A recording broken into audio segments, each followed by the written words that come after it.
At 23, Zhang Ye had no celebrity status, no impressive resume, and barely enough confidence to face a radio station interview. Yet his dream was not simply to get hired, it was to become the world's greatest superstar. Then, on the night before that interview, a mysterious game installed itself in his dream, set its difficulty to maximum, and began rewriting the world around him.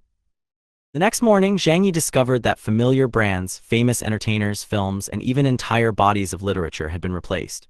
Worse, he was the only person who knew anything was wrong. If the culture he remembered had vanished, could the works in his memory become the shortcut to fame, or would using them expose him as a fraud? His first chance comes with a 1,000-word manuscript and only 10 seconds to memorize it. But when the interviewers dismiss him before he even begins, Zhang Ye gets one impossible advantage, a save point that can rewind the moment. Then the panel raises the stakes with a Russian poem he was never trained to perform. Can a failed graduate turn missing masterpieces into a career before the station shuts him out for good? Zhang Ye believed his life was already wonderful. In his imagination, he was an accomplished artist with an unbelievable list of achievements. Last month, he had held his 32nd solo concert. Just a few days earlier, the Secretary General of the United Nations had invited him to dinner. And only yesterday, Hollywood had asked him to play the male lead in a 3D science fiction blockbuster called Railway Guerrillas *. By that standard, there was nothing left for Zhang Ye to regret. His life was perfect. The only flaw he could think of was his bad habit of bragging, which he had never managed to overcome. Of course, none of those achievements were real. In reality, Zhang Ye was just a 23-year-old fresh graduate. He was an extremely ordinary person in this world, with no impressive career and no celebrity status. Even so, his dream was far from ordinary. He wanted to become famous, whether as a host, singer, author, or another kind of entertainer. Becoming a star was only the first step. His real goal was to become the world's greatest superstar.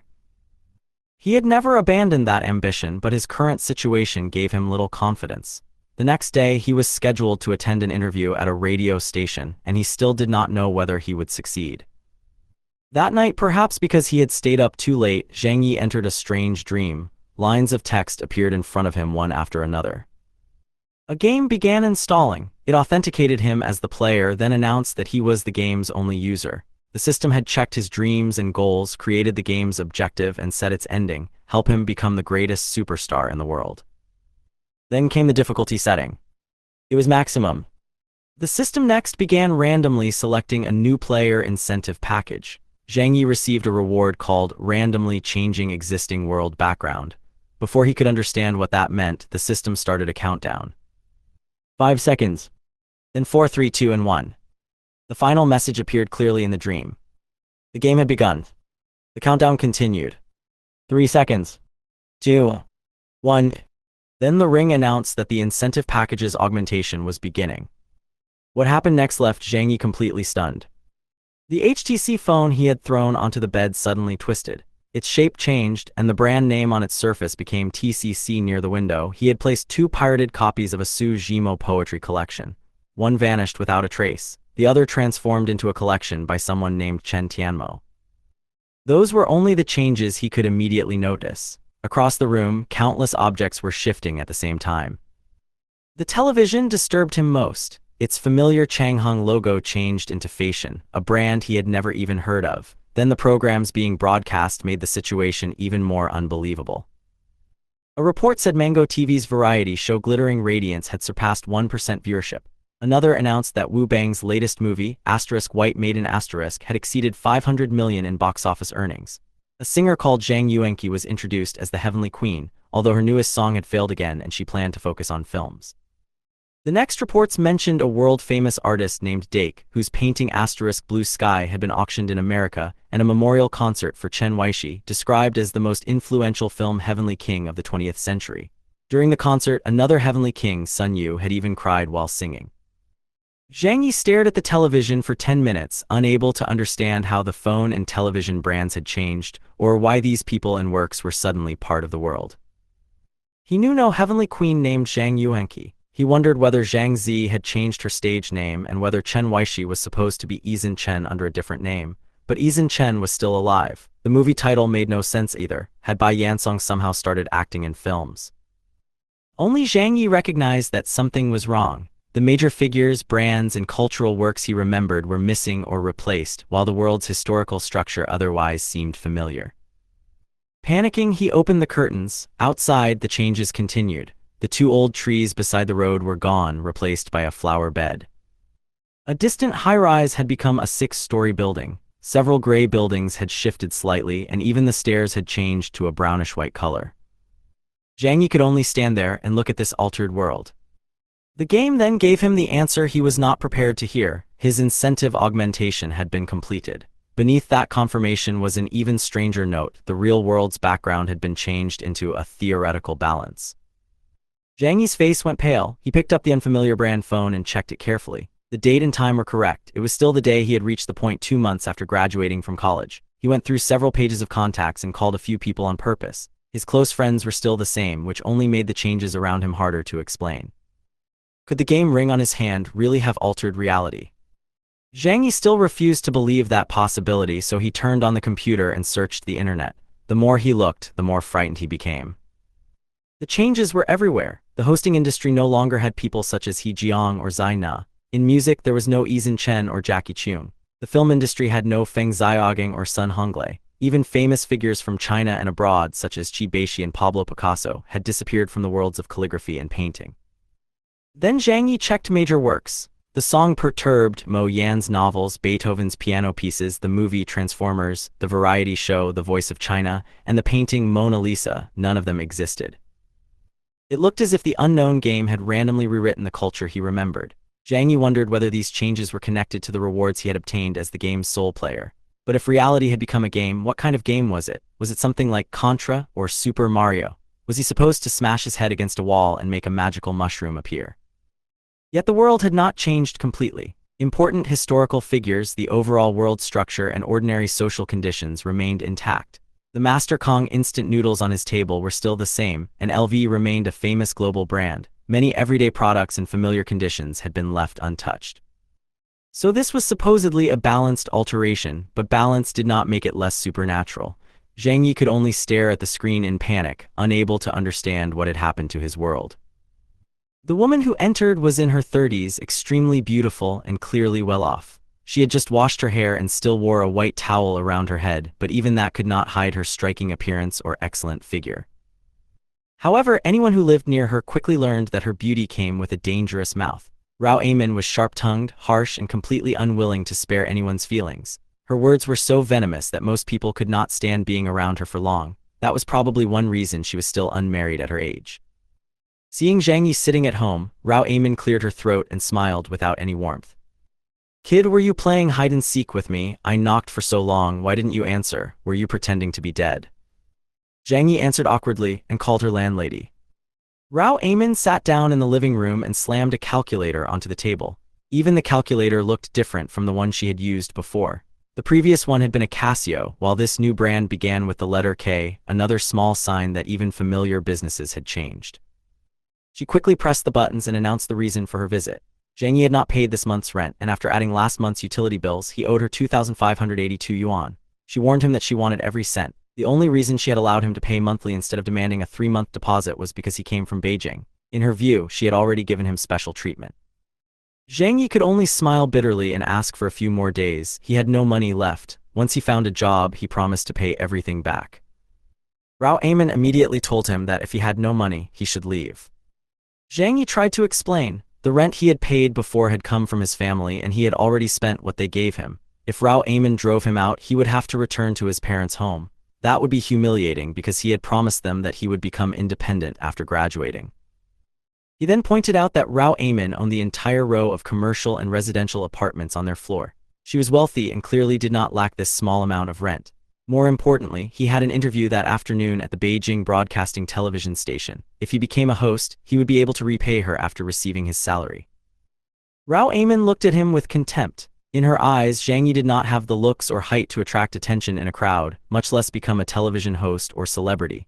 She mocked his dream of becoming famous and claimed that if he really became a host, she would dare appear in the Spring Festival Gala the next day. Zhang Ye continued begging, but Rao Amin refused to give him more time. When he admitted that he had barely eaten breakfast for several days because he had no money, she coldly replied that his hunger had nothing to do with her. After arguing for a while, Zhang Ye finally managed to get her to leave. About 10 minutes later, Rao Amin returned. She was still wearing pajamas and used her key to open the door without knocking. Zhang Ye immediately assumed she had come back to demand the rent and carefully greeted her. Instead, Rao Amin threw a breakfast set onto the table. She claimed that she simply could not finish it by herself, so he had gotten lucky. Then, while maintaining her cold tone, she reminded him that jobs were difficult to find, but he was still a graduate of the media college. Surely he could find some work to support himself. She told him to stop clinging to a single dream as if it were the only tree in the world. Before Zhang Ye could say much more than thank you, Rao Amin slammed the door and left. The breakfast was still hot. Zhang Ye understood that it was not her leftover food. She had clearly gone out and bought it after hearing that he had not eaten for several days. Rao Amin was beautiful, wealthy, and vicious with her words, but she was also secretly caring. Her concern was simply hidden beneath an icy attitude. Zhang Ye also understood what she was trying to tell him. Still, he had dreamed of making it big since childhood. He wanted to stand on a stage in front of the public, so he had never seriously considered working behind the scenes. After eating, Zhang Ye took the elevator downstairs and stepped onto the street. The road looked familiar, but it also felt completely strange. The billboards showed celebrities he had never heard of, while nearby shops played popular songs that were equally unfamiliar. As he walked through the altered streets, he felt as if he no longer belonged in the world around him. It was August and the heat was oppressive. Zhang Ye kept thinking that none of this made sense. He was a university graduate, not someone who would casually accept superstition or ghosts. This was a modern society governed by science. If something had changed, there had to be a rational explanation. To test that explanation, he solemnly took a 1 yuan coin from his pocket. If it landed on heads, he would accept that the game had truly changed the world's background. If it landed on tails, then everything around him was fake. He tossed the coin into the air. It struck the ground with a clear metallic sound. Heads.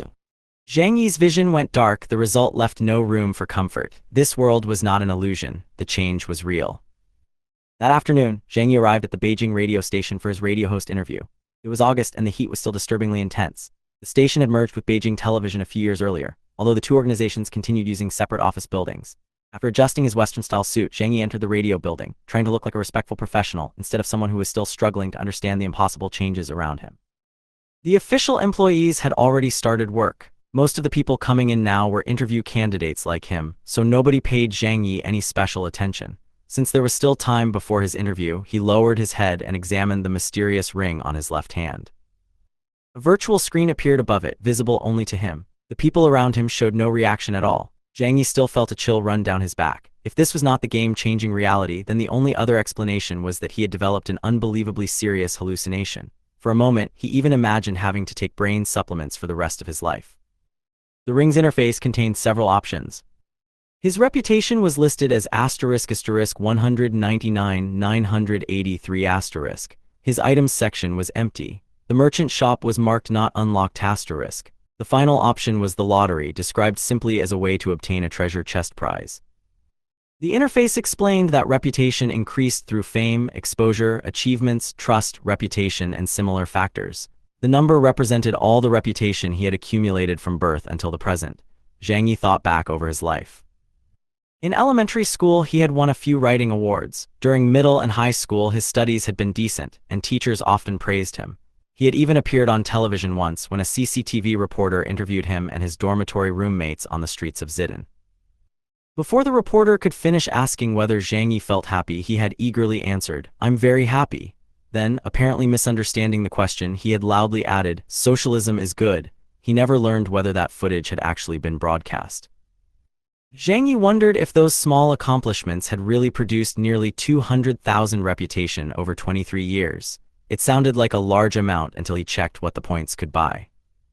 The merchant shop remained locked, leaving the lottery as his only available option. Its price was *100,000 reputation points for a single random treasure chest.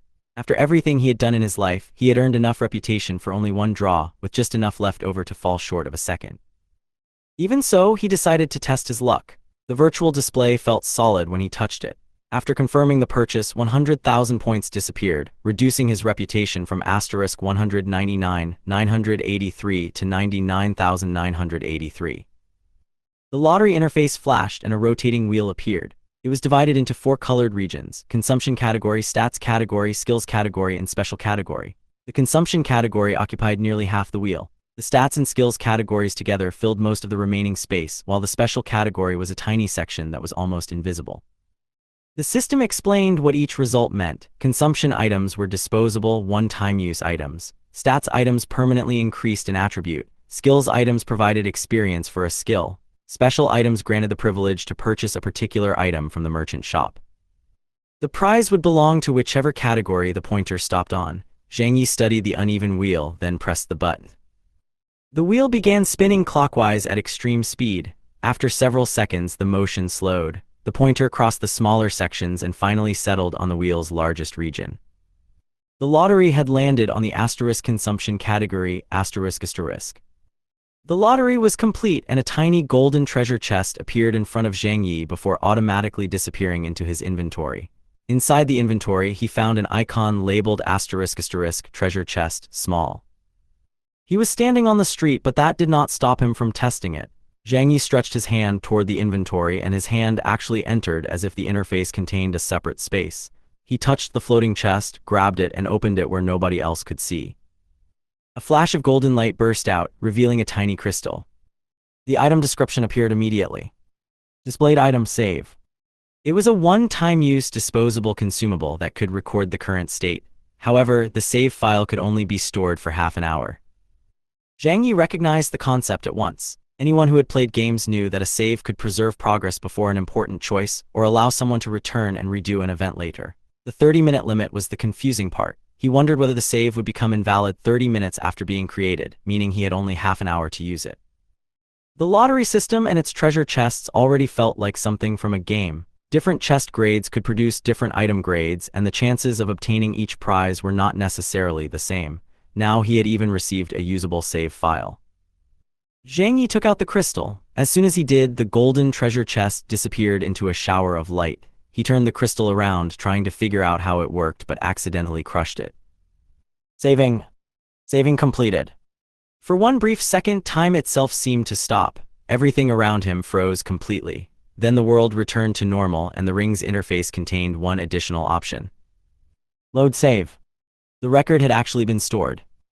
Zhang Ye touched his nose, still trying to understand what was happening. Was this some kind of beginner's reward, a change in his background, a treasure chest lottery, items, a save function, and the ability to load a previous record all sounded less like reality and more like a game. Before he could investigate further, several people approached while discussing the interview scheduled for 10 in the morning. One man urged his friend to hurry, but the friend replied that there was no guarantee of being accepted. The radio host position had more than 20 applicants, yet the company would hire only 2 people, making the competition extremely difficult. The others had applied for editor and operator positions, which attracted fewer candidates and therefore came with less pressure. Their conversation reminded Zhang Ye that his own interview was about to begin. He immediately stopped studying the ring and hurried upstairs. This interview mattered too much for him to fail. Zhang Ye had already considered his possible path into entertainment. With his appearance and overall image, becoming a television host, singer, or movie star would be extremely difficult. He even felt he might not qualify to play a villain in a film. Radio hosting was different. The standards for appearance were slightly lower, and listeners would mainly come into contact with his voice. For Zhang Ye, it was the most realistic way to enter the entertainment industry and could serve as a springboard for future development. On the second floor, more than 20 candidates crowded the corridor outside the radio host interview venue. The atmosphere was quiet because everyone there was competing for the same limited opportunity. Zhang Ye looked around and felt the pressure immediately. Almost every other candidate was attractive, between 25 and 30 years old, and already had relevant experience. He had none of those advantages. His only strength was his professional training as a broadcasting department graduate from Media College. Even after graduation, he had been rejected during interviews at several broadcasting companies, largely because he lacked both appearance and experience. One candidate after another was called inside. Each interview lasted only about 5 minutes, but the questions varied. Some applicants had to respond to difficult listeners, while others had to debate a topic on the spot. The interviewers were testing their overall ability rather than repeating one fixed procedure. Then a female assistant checked her list and called out, "Fifth person, Zhang Ye." Zhang Ye stood up and faced the interview room, where 8 interviewers were waiting. Zhang Ye took a deep breath and stood up. He would have been lying if he claimed he wasn't nervous. Inside the interview room, 8 interviewers, both men and women, sat behind a long table with serious expressions. The moment they saw him, at least 2 of them frowned. Zhang Ye could not tell what they found unsatisfactory, but their reaction immediately made the atmosphere colder. He bowed politely, handed over the required recordings of his personal information and speech, and returned to his seat. Then he began introducing himself, explaining that he was 23 years old and had graduated from the media college's broadcasting major. Before he could finish, a middle-aged interviewer cut him off. They already had his resume, the man said, and there was no need to repeat it. After looking through Zhang Ye's information, he also pointed out that Zhang Ye's written test score had barely met the passing line. The middle-aged woman sitting beside him exchanged a glance with him, then took out a manuscript and placed it on the table. She explained that there would only be 2 interview questions. For the first, Zhang Ye had to read the manuscript as quickly as possible and then recite it without looking at the page. Zhang Ye was briefly relieved. Reciting from memory was not his strongest skill, but it was still part of the basic training he had received in college. He stepped forward and picked up the manuscript, expecting that he would at least have enough time to study it. Then he saw how long it was. The manuscript contained roughly 1,000 words. Before he could finish reading it, the middle-aged woman reached over and took it back. Only 10 seconds had passed. Zhang Ye pointed out that he had not finished. The woman simply told him to start reciting. None of the other interviewers reacted, as if giving a candidate 10 seconds to memorize a 1,000-word manuscript was completely normal. Zhang Ye was stunned. When he questioned the time limit, the middle-aged man became impatient. If a candidate needed an entire day to memorize something, he argued, the interviewers could just find anyone off the street. The woman then ordered Zhang Ye to recite as much as he could and hurry because more than 10 candidates were still waiting. Suppressing his anger, Zhang Ye began. The manuscript concerned notarization. It described a notary organization as something that helped ensure judicial activity and maintain the stability of social order, then explained that notarization involved natural persons or legal persons. But after only a few sentences, his memory failed him. 10 seconds after he started, he could go no further. Several interviewers immediately wrote notes in their books. The middle-aged man waved his hand and ended the interview without even asking the second question. Zhang Ye understood that he had failed again. From his perspective, the test had been unreasonable from the beginning. They had never told him how long he could read, then demanded that he recite 1,000 words after only 10 seconds. Even someone reading normally would struggle to finish the manuscript in that time, let alone memorize it. As he reached the door, Zhang Ye heard an interviewer quietly remark that people with looks like his should not be allowed to interview in the future because they were only wasting everyone's time. That was when Zhang Ye realized the real problem. The interviewers had already judged him the moment he entered. The impossible manuscript had merely been a way to give him no chance at all. In the corridor, anger and frustration twisted inside him, but then he remembered his save record. Less than 30 minutes had passed since he created it, so the save was still within its effective time limit. With no better option, Zhang Ye opened the Ring's game interface. He stared at the Load Save option, gritted his teeth, and pressed it. The interface displayed, Reading Save. A moment later, it confirmed that the reading had been completed. Zhang Ye's vision blurred, and the surroundings shifted around him. The sky was blue, the ground was gray, and the August heat immediately pressed against his skin. At first, he was too stunned to understand what had happened. Then he heard 2 candidates nearby discussing the interview. The interview would begin at 10 a.m. One candidate urged the other to hurry, while the second calmly replied that he would probably be accepted. The first candidate was less confident. Only 2 radio host positions were available, and more than 20 people had passed the written interview. The competition was intense. As Zhang Ye tried to steady himself, he stumbled and fell. When he pushed himself back up, he looked around and recognized the location. He was standing in front of the radio broadcasting station again, exactly where he had made his save. Even the conversation between the candidates was identical to what he had heard after creating that save. Zhang Ye immediately checked his phone. The time confirmed it. He had returned roughly half an hour into the past. For a moment, he was dumbfounded. The save function had actually rewound time. But he did not waste time investigating how it worked. The important thing was that he had been given another chance. If he wanted to become a radio host, he had to use this opportunity before the save expired. Instead of entering the building, Zhang Ye pulled out his phone and searched the internet. He already remembered the first line of the interview material, so finding the rest was simple. Within moments, he located the complete manuscript. The material was an obscure research thesis written by an unknown university student in the South. Zhang Ye guessed that the interviewers had randomly found it online and used it as the reading test. He had only about 25 minutes left. Without hesitating, Zhang Ye began memorizing the entire manuscript. It was roughly 1,000 words long, but it was not written in ancient language or filled with obscure classical expressions. The sentences followed a clear sequence, and the content was based on ordinary logic and general knowledge. Zhang Ye also had some legal knowledge, so several of the terms were already familiar to him. He kept reading, repeating, and reciting the thesis while walking toward the building. Every remaining minute mattered. The first time, the unfamiliar manuscript had left him completely unprepared. This time, he intended to know every line before the interviewers asked him to read it. Success or failure now depended on whether he could memorize enough before the save's effective period ended. Inside the broadcasting building, the interviews continued. A female assistant opened the door and checked her list. Zhang Ye. When no one answered, she called his name again and announced that it was his turn. From the end of the corridor, Zhang Ye hurried over, his mouth still moving as he recited the manuscript under his breath. The assistant stared at him suspiciously. She had seen hundreds of interviewees, but this was the first person she had encountered chanting while approaching the interview room. Inside, the 8 interviewers had been passing the time with tea and conversation. Li Honglian, a woman over 40, complained that the current applicants were too average. Zhao Guozhu, an older interviewer, agreed that strong written scores were useless if the candidates lacked practical ability. They mentioned that a younger applicant named Little Su had performed reasonably well and might be chosen if nobody better appeared. Then someone knocked.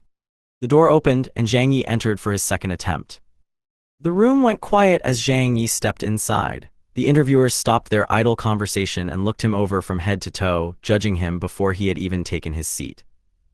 Zhang Ye already knew how this interview would go. They would interrupt his introduction, glance through his resume, and dismiss him before giving him any real chance.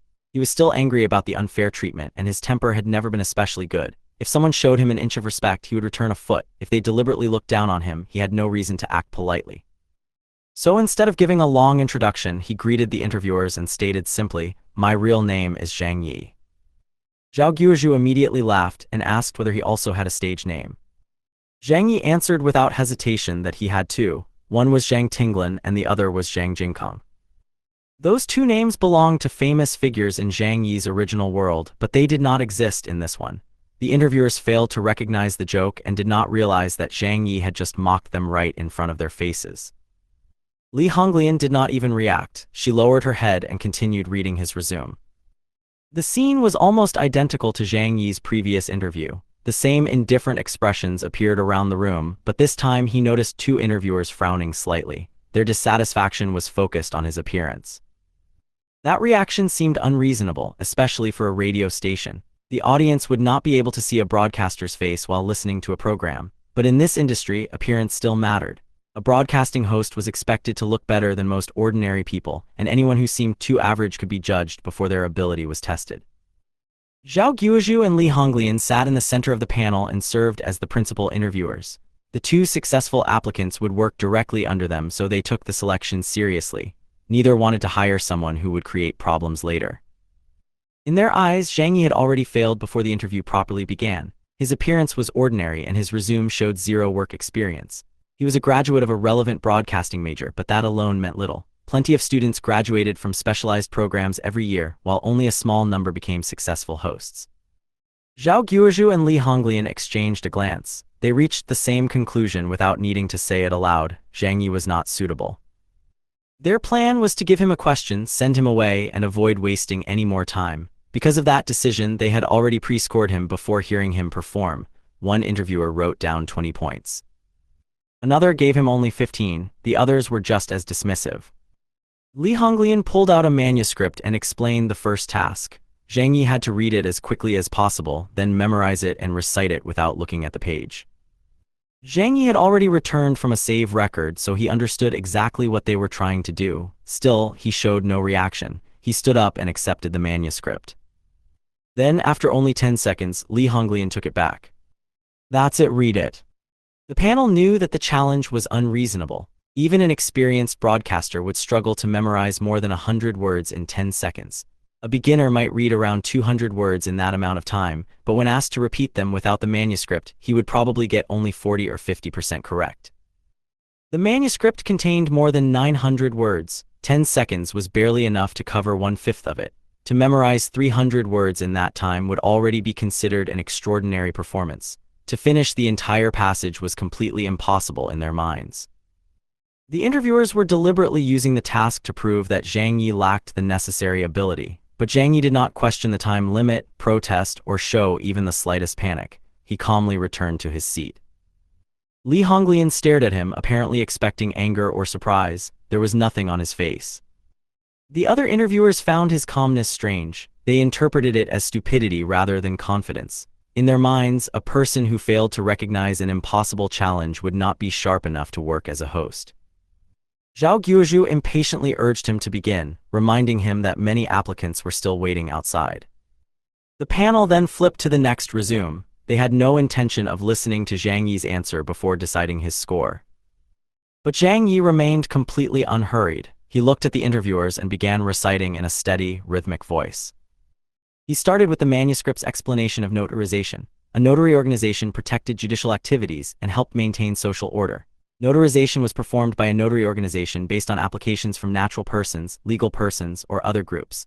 Matters involving the law or documents requiring legal certification had to be handled through the proper procedures. At first, nobody paid close attention. They assumed he would stop after a few sentences. Then Zhang Ye continued.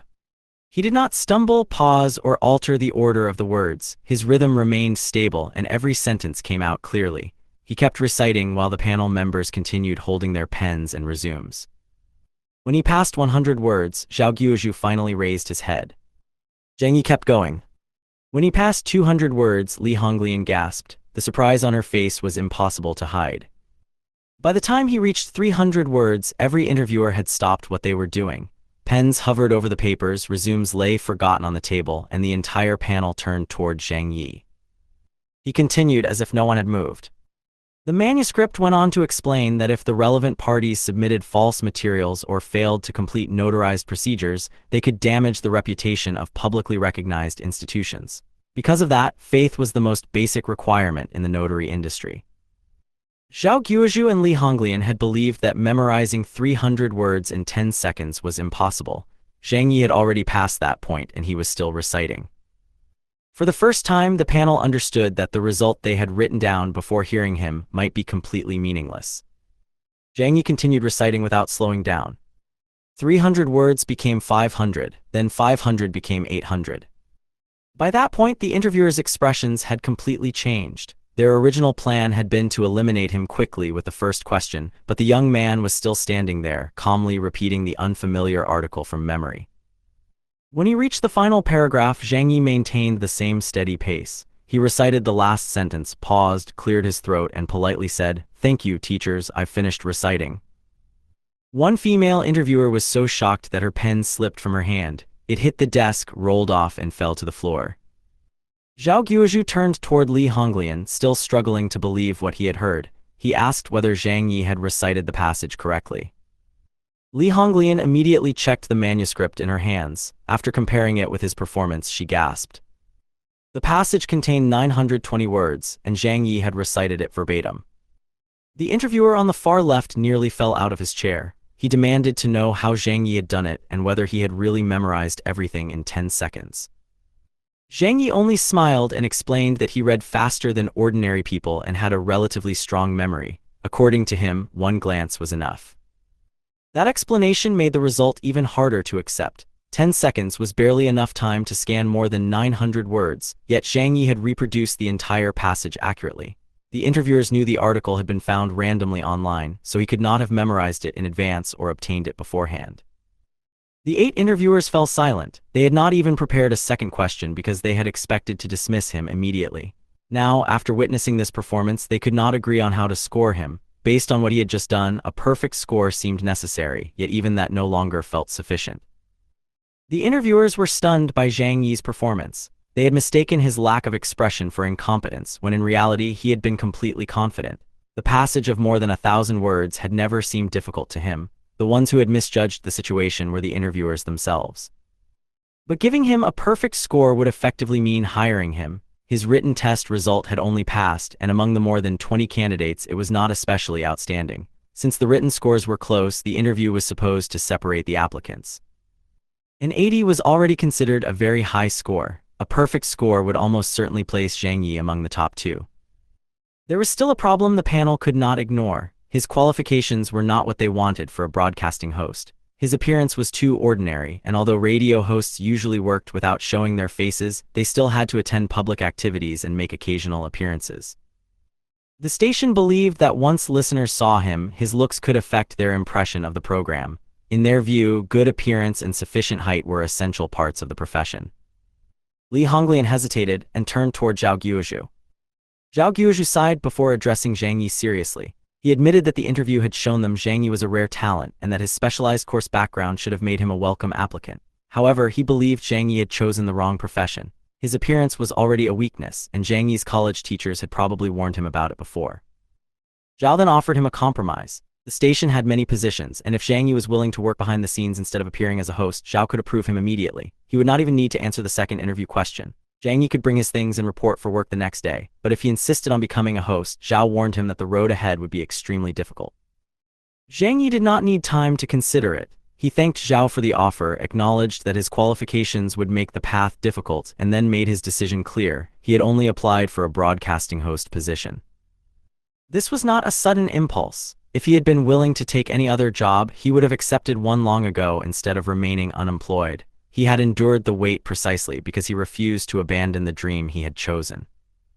Zhao Guozhu waved his hand in frustration. Zhang Ye clearly was not going to listen. Li Honglian also warned him that the second question would not be easier than the first. In fact, she said it would be almost impossible for him to pass. The station adjusted its questions according to each candidate's qualifications. Since Zhang Ye did not meet the usual threshold for a broadcasting host, he would need to display talent far beyond the standard to compensate for what he lacked. Her meaning was obvious. They were not giving him a normal test. They were deliberately raising the difficulty. Zhang Ye still refused to back down. He told them there was nothing more to consider and asked them to give him the second question. Li Honglian was angered by his stubbornness, but she finally agreed. She explained that she was responsible for the foreign language channel. The station already had plenty of English-speaking applicants, but it lacked someone with Russian ability. The recruiter had originally hoped to find a candidate with at least a basic foundation in Russian. Then she gave Zhang Ye the challenge. If he could compose a satisfying modern poem in Russian, she would give him full marks for the interview. The room reacted immediately. Russian was already an unreasonable demand, but they were not asking him to translate a poem or recite a prepared work. He had to create an original poem in the language. Zhao Guozhu looked at Li Honglian but said nothing. His silence showed that he accepted the question. The other interviewers had complicated expressions. Zhang Ye had just demonstrated ability that left them speechless, but they still viewed his appearance as a serious obstacle. In the broadcasting profession, only a very small number of people with extraordinary talent could overcome that disadvantage. Li Honglian's question was designed around that assumption. They knew Zhang Ye's resume was right in front of them. The only foreign language listed on it was English. Russian had never been part of his university training. He was not a foreign language major, and even students in a specialized class would not normally have a teacher casually teaching them Russian. If he could not speak the language, composing poetry in it was impossible. Even Zhang Ye had expected the second question to be difficult. He had simply not expected them to push it this far. After his appearance had been judged unacceptable, he was now being tested in a language he had never learned. He had barely passed the basic English requirement for graduation.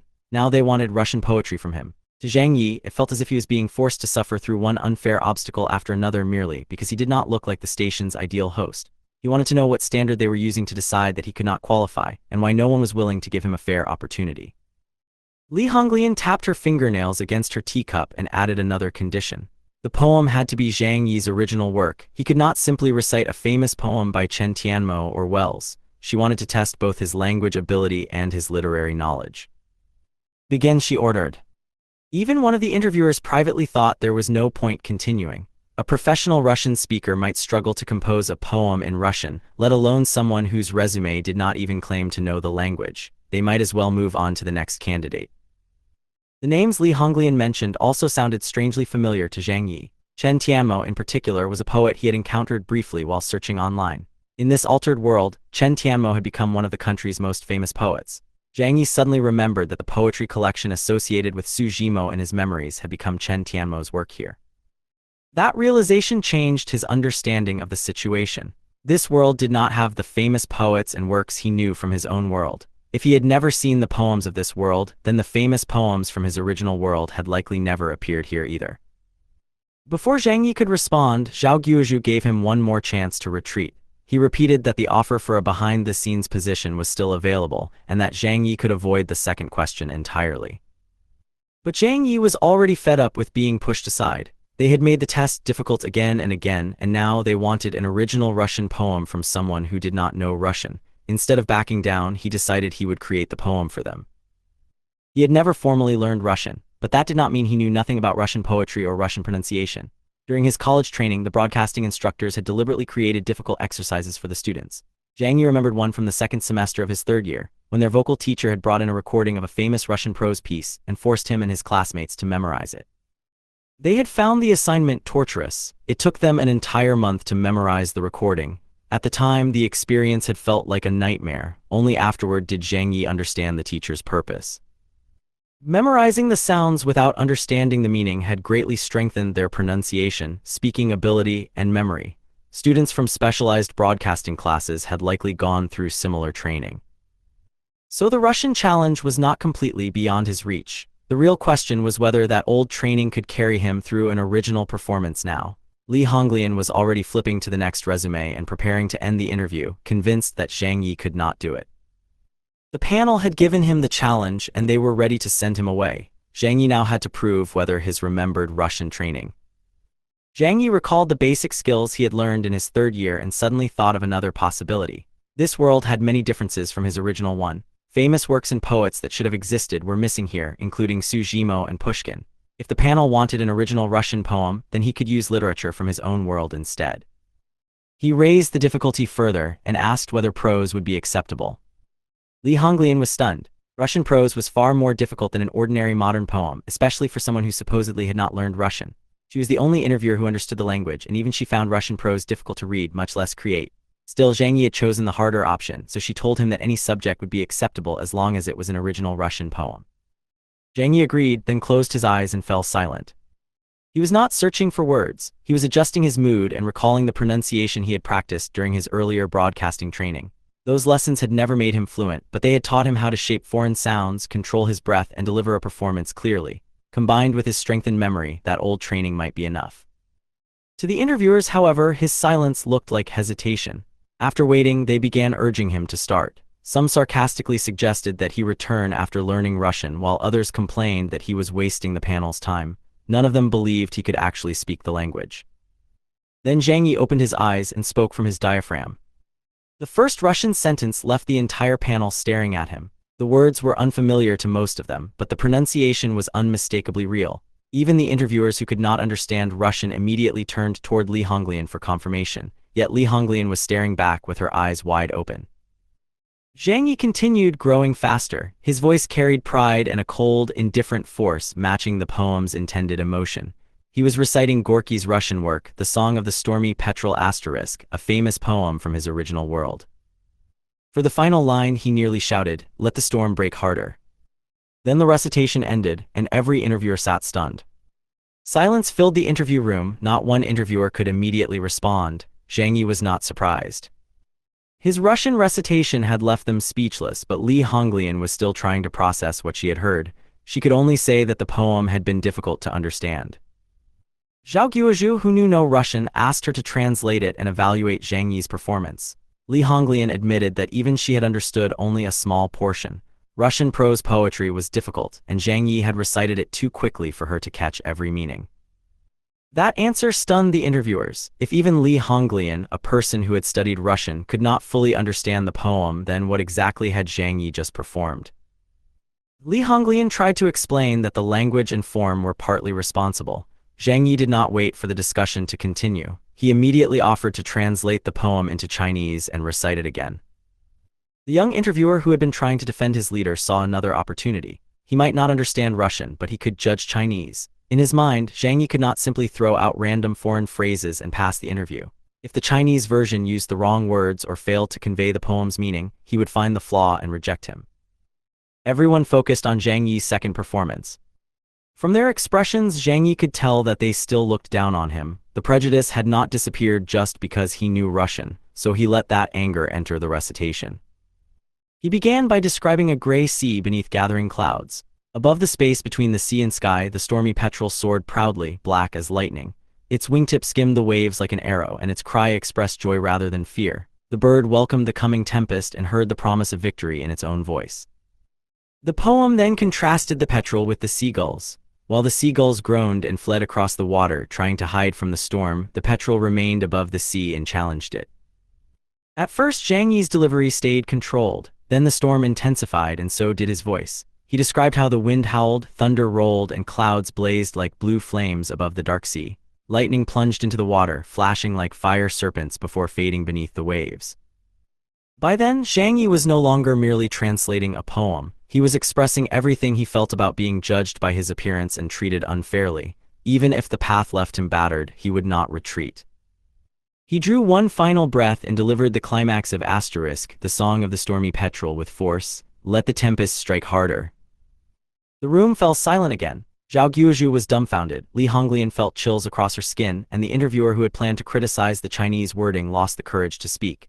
Zhang Ye had channeled his anger into the performance, and every interviewer had been emotionally conquered. He calmly announced that he had finished answering the second interview question. Li Honglian finally recovered from the performance. For a moment, her thoughts had been swept into the poem's raging storm along with the petrel. Zhao Guozhu, still speaking in a hoarse voice, asked Zhang Ye for the poem's title. Zhang Ye explained that it was called Asterisk, the Song of the Stormy Petrel. In Russian, the title also carried the meaning of someone who predicted an approaching storm. Zhao did not understand Russian, but the symbolism was obvious from the Chinese version. He praised the petrel as a bird that flew through the tempest with pride and fearlessness. Then he pointed out that the description also suited Zhang Ye himself. Despite being placed in an unfair situation, Zhang Ye had not backed down. He had used the poem to answer the question and express everything he had been holding back. The power of poems is sometimes very miraculous, Zhao said, admitting that Zhang Ye had taught everyone present a lesson.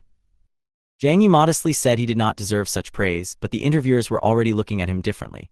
His earlier ability to recite 1,000 words without a script had impressed them. This second performance had gone even further. He had casually recited a Russian prose poem with the power and control of a master, completely overturning the trap Li Honglian had prepared. She had designed the question to stop him from passing. Instead, Zhang Ye had delivered a perfect answer, and his anger at being judged by his appearance had become part of the performance. The interviewers had been forced to confront how badly they had underestimated him. Li Honglian could only announce that the interview was over and tell him to wait for the result.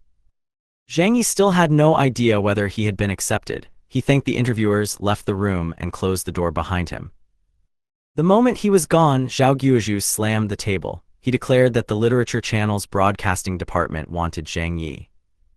Li Honglian immediately objected. Zhao had previously been interested in another candidate, Su, so she questioned why he had suddenly changed his mind. Zhao argued that Su could be assigned anywhere, but Zhang Ye was someone he absolutely could not give up. In his view, Zhang Ye's literary talent made him a perfect fit for the Literature Channel. Li Honglian refused to surrender him. She said she wanted Zhang Ye for the foreign language channel and had first claim on him. Zhao countered that he had also noticed Zhang Ye first, and that the Literature Channel matched his abilities better. He even offered to give her any promising candidates they found later, along with a favor and a meal, as long as she stopped competing for Zhang Ye. Li Honglian rejected the offer. She wanted Zhang Ye and no one else. The hiring decision was already being contested before Zhang Ye had even received an answer. That afternoon, after leaving the station, Zhang Ye headed back to Jiaomen East. He did not go to his parents' home. Instead, he returned to his small rental apartment, which measured only around 30 to 40 square meters. It was cramped, but he liked living there because it represented his first independent life after graduation. He wanted to accomplish something before returning home and relying on his parents again. For lunch, he made fresh prawns with noodles, more precisely, Master Kong instant noodles. His limited money meant that he had to live cheaply, but while he was working toward his goals, even this kind of meal did not feel unbearable. For now, Zhang Ye was content to keep moving forward. Then, just as Rao Amen was ridiculing his chances, the phone suddenly rang. Zhang Ye answered and heard a young man asking whether he was Zhang Ye. He immediately had a suspicion, but he still could not bring himself to believe it. The caller introduced himself as a representative of the Beijing radio station. Zhang Ye had officially been accepted, and the higher-ups wanted him to report to the Literature Channel the day after tomorrow to complete the necessary paperwork. After congratulating him, the caller ended the conversation. Zhang Ye put down the phone and slapped his thigh in excitement. He had actually gotten the job. The call had been loud enough for Rao Amen to hear everything. She was surprised that he had really been hired, but instead of offering sincere congratulations, she continued teasing him. She joked that even a dog could have its day and that even a rotten egg could get lucky eventually. Then she sarcastically declared that after seeing Zhang Ye become a host, she had finally started believing in miracles.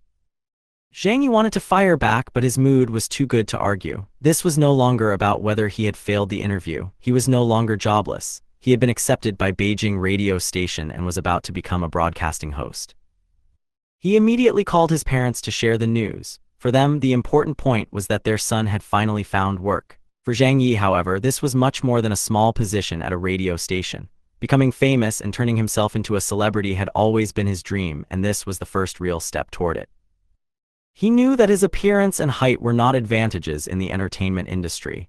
Under normal circumstances, those weaknesses might have blocked his path entirely, but the game had changed his situation. The save ability he obtained from the lottery had helped him reverse the outcome that should have been failure. The newbie reward that altered the world's cultural background had also enabled his breakthrough. Because literature from his original world did not exist here in the same form, Zhang Ye could use his uneven but powerful knowledge to establish a reputation. If he continued accumulating reputation, he could draw more prizes from the lottery and obtain additional items to support his rise. The result was already visible. A man who had just been mocked for failing to become a host had officially entered the station. With that realization, Zhang Ye's imagination immediately ran wild. He pictured himself becoming a superstar known across the world. He would not remain in a cramped bungalow. He would eventually live in an enormous mansion. He would not drive an ordinary car, either. In his fantasies, he needed a Rolls-Royce or even a bulletproof vehicle, since someone famous might be targeted. Even his plans for romance became exaggerated. One girlfriend was no longer enough for his imagined celebrity status. He jokingly decided that he should have several beautiful women around him. For a moment, Zhang Ye felt that nothing on earth could stop him. He even imagined the world remembering the mighty name of Zhang Jingkong before correcting himself. The name was Zhang Ye. His dream had not been fulfilled yet, but the first career step was finally real. Sunday morning, Zhang Ye was too excited to sleep. He kept tossing and turning, imagining the better future ahead of him. After being accepted by the radio station, he would report for work the next day, and that career step made his plans feel more real than ever. Then someone knocked on his door. Only Zhang Ye and the landlady had keys to the rental apartment, so he immediately knew who it was. The room was so small that there was no hall. The bed could be seen as soon as the door opened. Rao Amon's mature voice came from outside. "Kid, are you sleeping?" Zhang Ye rolled over and claimed that he was awake, asking what she wanted. Rao Amon sat beside the bed and congratulated him on getting accepted. Then she got straight to the point. Since he was starting work tomorrow, shouldn't he repay the rent he owed? She pulled out a calculator and added the current month's internet fee. The total had reached 2,662. Zhang Ye acted as if he had not heard her. When Rao Amon repeated the amount, he covered himself with a blanket and announced, "I'm sleeping." The landlady immediately saw through him. She smacked the blanket over his thigh and ordered him to get up instead of pretending to be dead. If he had no money to return the rent, he could repay the debt bit by bit through housework by cleaning the place. Zhang Ye stubbornly insisted that he was still asleep, but Rao Amon gave him only half an hour and told him to be at her home by 8. There was no way around it. Zhang Ye genuinely had no money that month, while Rao Amon treated money as seriously as her own life. She also owned much of the apartment corridor, backed by more than 20 apartments in Beijing, so this was not a landlady he could easily ignore.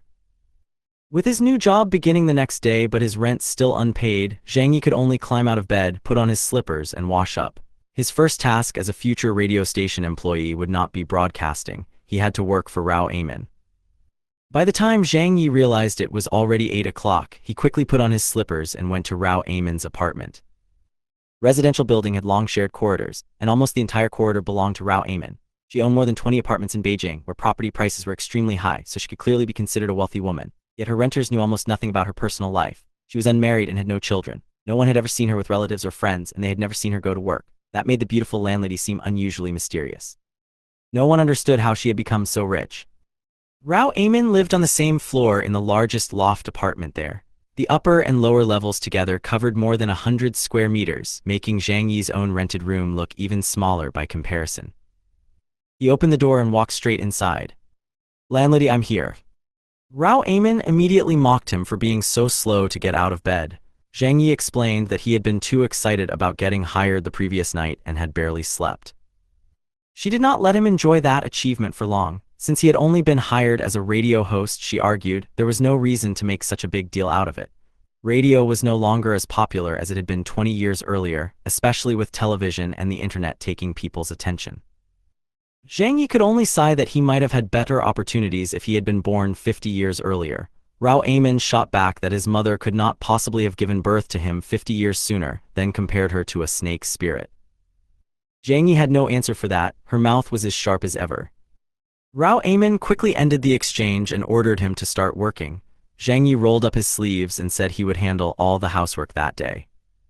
She assigned him the glass, the floors, the bedsheets, and the clothes. Then she poured herself tea, sat comfortably on the sofa with her legs crossed, and watched him work like a landlord supervising a tenant. Zhang Ye began by sweeping and mopping. Rao Amin criticized nearly every movement, telling him not to wipe the floor carelessly. Before long, she sent him to wash the clothes instead. Most of the laundry went into the washing machine, but some pieces could bleed color or were unsuitable for machine washing. Those had to be soaked and scrubbed by hand. Zhang Ye worked continuously through the entire morning, handling one piece after another. He had no choice. With no money and a debt to Rao Amin, his freedom to refuse had already disappeared. By afternoon, he finally completed the assigned chores, but the long hours of cleaning and hand-washing left his lower back in severe pain. Rao Amin checked the clothes hanging on the balcony and confirmed that the washing was finished. This time, instead of criticizing Zhang Ye, she gave him a rare compliment. "All right, not bad, that will do, you can stay behind for lunch." She put down the ancient book classic of mountains and seas and went into the kitchen to prepare the meal. Zhang Ye immediately felt relieved. After eating instant noodles for so many days, he was finally going to have a proper hot lunch. While Rao cooked, Zhang Ye sat down to rest. Once he had caught his breath, he opened the game Ring's interface and noticed something unexpected. His reputation had increased by 1 point. The total had reached exactly 100,000.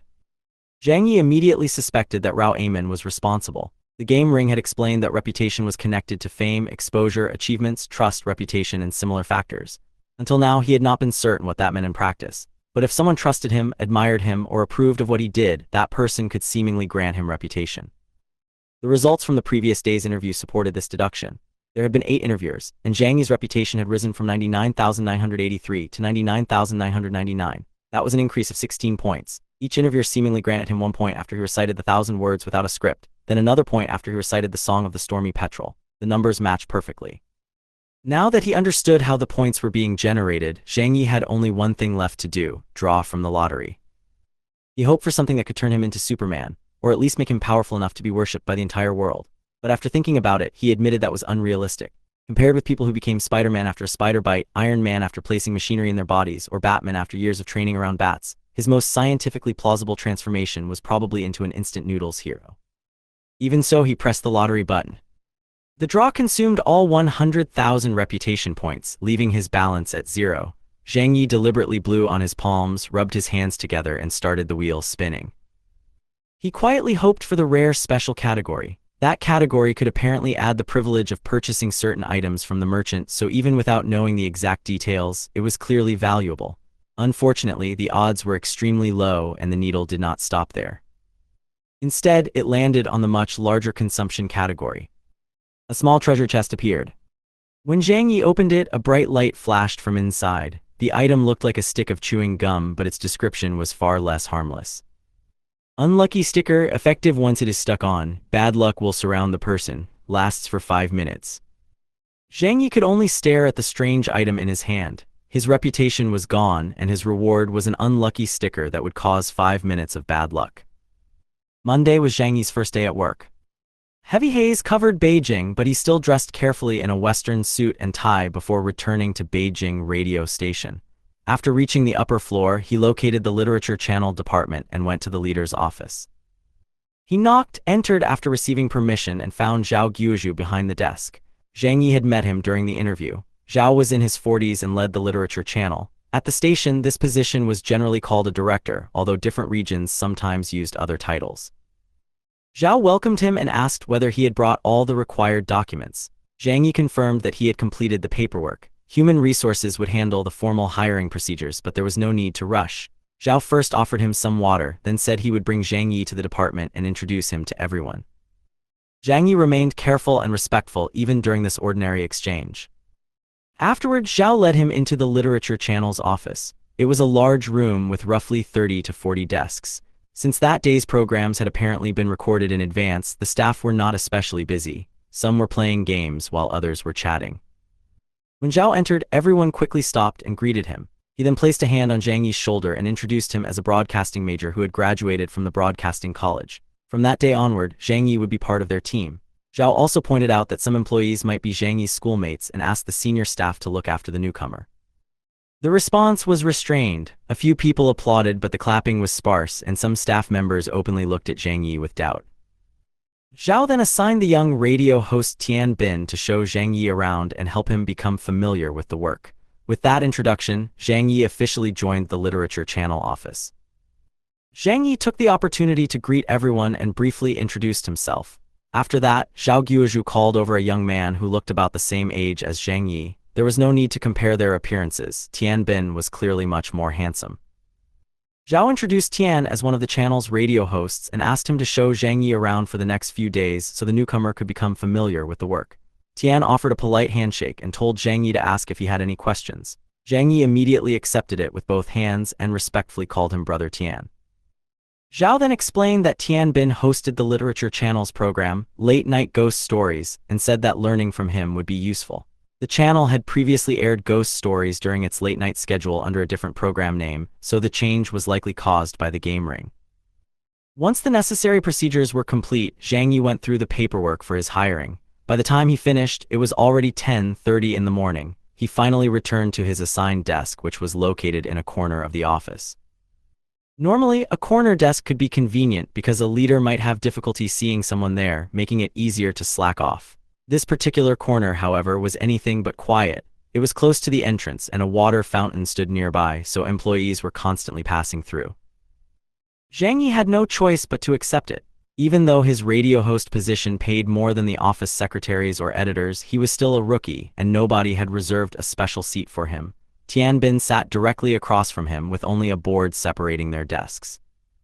With no program assigned to him and no work in front of him, Zhang Ye looked around for a while before standing up. He asked Tian what he should do or learn first. Tian only glanced at him. His expression was much colder than it had been in front of Zhao Guozhu. Without showing much interest, he told Zhang Ye to familiarize himself with the workplace first. That answer left Zhang Ye with nothing else to ask. At noon, he went to the station cafeteria and tried to greet another colleague from the office. He politely introduced himself to Wang Xiaomai and asked her to take care of him as a newcomer. Wang Xiaomai's eyes passed over his face. She gave him a detached then turned away. Zhang Ye had been preparing to shake her hand, but her reaction left him awkwardly holding it out with no response. From the conversations around the office, Zhang Ye had already learned that Wang Xiaomai was one of the channel's leading hosts. Her program, Talk About the World, had the highest ratings in the entire Literature Channel. It focused on humanities and history, discussing the past and present, and Wang was considered both a capable host and a beauty. Yet she offered Zhang Ye no warmth. For the entire day, he tried to build connections with his new colleagues, but every attempt failed. Tian Bin ignored him, Wang Xiaomai dismissed him, and the rest of the office treated him as if he were completely dispensable. Only at the end of the workday did Zhang Ye discover why everyone had treated him like he was dispensable. Near the station entrance, he overheard Tian Bin, the Literature Channel's phone editor, talking with a beautiful woman who was likely his wife. The two were holding hands, and she appeared to have come to meet him after work. The woman asked how Zhang Ye had managed to get hired. Tian Bin dismissed him immediately, saying that Zhang Ye's looks alone made him unsuitable. She agreed, questioning how someone with that appearance could become a radio host and claiming she might do a better job herself. Tian Bin then confidently predicted that Zhang Ye would never become famous. His wife went even further, arguing that he might not even receive a program. Every show on the Literature Channel already had a permanent host, so Zhang Ye could only serve as a replacement or guest host when someone was absent. In her view, he probably would not get his own program even by the following year. Tian Bin explained that Zhang Ye had only entered the channel because the previous replacement host had been transferred to the news channel. Without that vacancy, someone with Zhang Ye's looks would never have been hired there.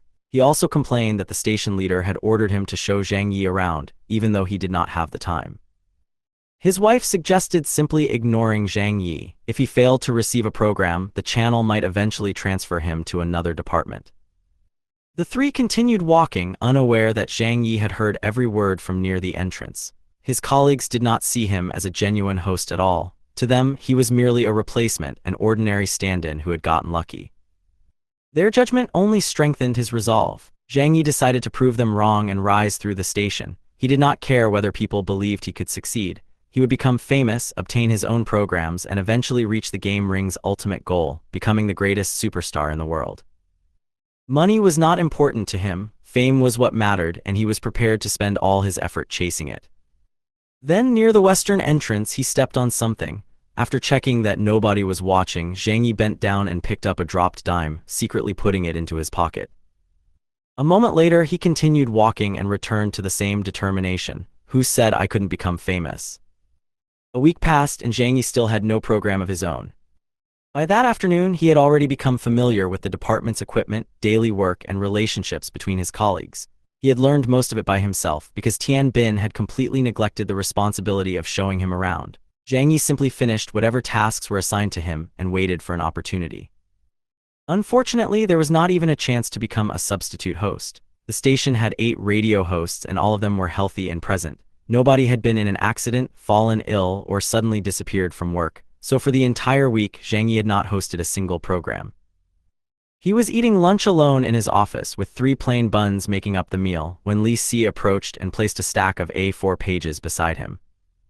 Li Si explained that Tian Bin's previous story, Ghosts at the Zero Point, had finished recording and broadcasting the day before. That night, Tian Bin's program, Late Night Ghost Stories, would begin a new series called Recalling Spirits***. The station had obtained the copyright the previous week and planned to prepare 50 episodes. These pages contained the scripts for the first 2 episodes. Li Si normally handled the listener calls during live broadcasts, but because most of the programs were pre-recorded, he also edited and reviewed their written material. In practice, Tian Bin's scripts were always arranged, annotated, and checked by Li Si. This time, however, Li Si handed the work to Zhang Ye. Several paragraphs were too political and broadcast standards were stricter than publishing standards, so they needed to be revised. There were also words that had to be marked and other small corrections to make. Since the program was scheduled to air that night, Li Si was running out of time. Zhang Ye asked why he was being given the script. Li Si only told him to help Tian Bin edit a few sections. Zhang Ye had been assigned to Tian Bin by the station leader, so refusing was not practical. He took the pages and began working. As he went through the script, he also read the opening chapters of Recalling Spirits**. The story was considered very popular, but Zhang Ye found it average and full of familiar supernatural fiction cliches. More importantly, while comparing it with the material in his own memory, he noticed that this world had no well-known tomb-raiding fiction. That difference caught his attention, but for now, he focused on the task in front of him and completed the assigned edits before the afternoon ended. Just before getting off work, Tian Bin arrived at the station. Since he hosted a night program, this schedule was normal. Hosts who worked on live broadcasts often came in during the afternoon or evening. Zhang Ye handed him the completed scripts and simply said they had been edited. He no longer called him Brother Tian, because he had already recognized how petty and vindictive Tian Bin could be. Tian Bin looked through the pages once. The changes were acceptable, so he said they would do. He did not offer any thanks or even a polite word. At that moment, Li Si also arrived and began discussing the script with him. Zhang Ye was preparing to leave when an assistant from the editing team hurried over and stopped him. The man asked if he was getting off work, then told him to wait because there was an urgent assignment. That night, the station would broadcast the first episode of Late Night Ghost Stories, but there was also a live interview program during the Golden Time slot. The production team had invited a guest and needed an additional host to help control the atmosphere and keep the conversation moving. The literature channel only had Zhang Ye available as a stand-in host. However, the assistant was unsure whether a rookie who had worked there for only a week could handle it. A pre-recorded program could be repaired through retakes and editing, but a live broadcast offered no such safety net. If something went wrong, it would become an on-air accident and the program was already close to going live.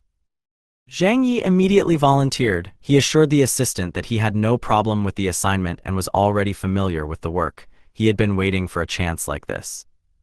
The assistant then noticed Tian Bin standing nearby and asked for his opinion.